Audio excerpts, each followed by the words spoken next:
ओम श्री परमात्मने नमः। आज हम श्रीमद् भागवत गीता के 7वें अध्याय का महात्म्य श्रवण करेंगे। प्रारंभ करते हैं। भगवान शिव कहते हैं, पार्वती, अब मैं 7वें अध्याय का महात्म्य बतलाता हूँ, जिसे सुनकर कानों में अमृत राशि भर जाती है। पाटलिपुत्र नामक एक दुर्गम नगर है, जिसका गोपुर द्वार बहुत ही ऊंचा है। उस नगर में शंकुकर्ण नामक एक ब्राह्मण रहता था। उसने वैश्य वृत्ति का आश्रय लेकर बहुत धन कमाया, किंतु न तो कभी पितरों का तर्पण किया और न देवताओं का पूजन ही।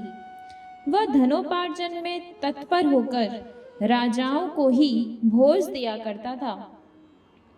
एक समय की बात है, उस ब्राह्मण ने अपना चौथा विवाह करने के लिए पुत्रों और बंधुओं के साथ यात्रा की। मार्ग में आधी रात के समय जब वह सो रहा था, एक सर्प ने कहीं से आकर उसकी बाह में काट लिया। उसके काटते ही ऐसी अवस्था हो गई कि मणि मंत्र और औषधि आदि से भी उसके शरीर की रक्षा असाध्य जान पड़ी। तत्पश्चात कुछ ही क्षणों में उसके प्राण पखेरु उड़ गए। फिर बहुत समय के बाद वह प्रेत सर्प योनि में उत्पन्न हुआ। उसका चित्त धन की वासना में बंधा था। उसने पूर्व वृतांतों को स्मरण करके सोचा, मैंने जो घर के बाहर करोड़ों की संख्या में अपना धन गाड़ रखा है, उससे इन पुत्रों को वंचित करके स्वयं ही उसकी रक्षा करूंगा। एक दिन सांप की योनि से पीड़ित होकर पिता ने स्वप्न में अपने पुत्रों के समक्ष आकर अपना मनोभाव बताया। तब उसके निरंकुश पुत्रों ने सवेरे उठकर बड़े विस्मय के साथ एक दूसरे से स्वप्न की बातें कही। उनमें से मझला पुत्र कुदाल हाथ में लिए घर से निकला और जहां उसके पिता सर्प योनि धारण करके रहते थे, उस स्थान पर गया। यद्यपि उसे धन के स्थान का ठीक पता नहीं था, तो भी उसने चिन्हों से उसका ठीक निश्चय कर लिया और लोभ बुद्धि से वहां पहुंचकर बाबी को खोदना आरंभ किया। तब उस बाबी से बड़ा भयानक सांप प्रकट हुआ और बोला, ओ मूढ़, तू कौन है? किस लिए आया है? क्यों बिल खोद रहा है? अथवा किसने तुझे भेजा है? ये सारी बातें मेरे सामने बता। पुत्र बोला, मैं आपका पुत्र हूँ, मेरा नाम शिव है। मैं रात्रि में देखे हुए स्वप्न से विस्मित होकर यहाँ का स्वर्ण लेने के लिए कौतूहल से आया हूँ।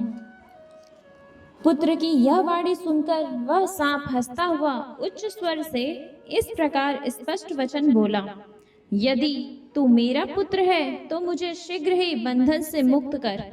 मैं पूर्व जन्म के गाड़े हुए धन के लिए सर्प योनि में उत्पन्न हुआ हूँ। पुत्र ने पूछा, पिताजी, आपकी मुक्ति कैसे होगी?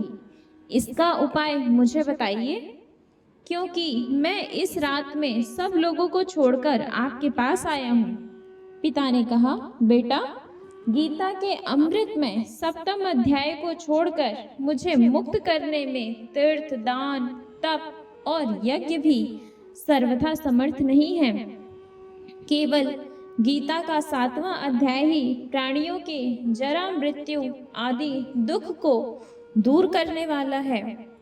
पुत्र, मेरे श्राद्ध के दिन 7वें अध्याय का पाठ करने वाले ब्राह्मणों को श्रद्धा पूर्वक भोजन कराओ। इससे निसंदेह मेरी मुक्ति हो जाएगी।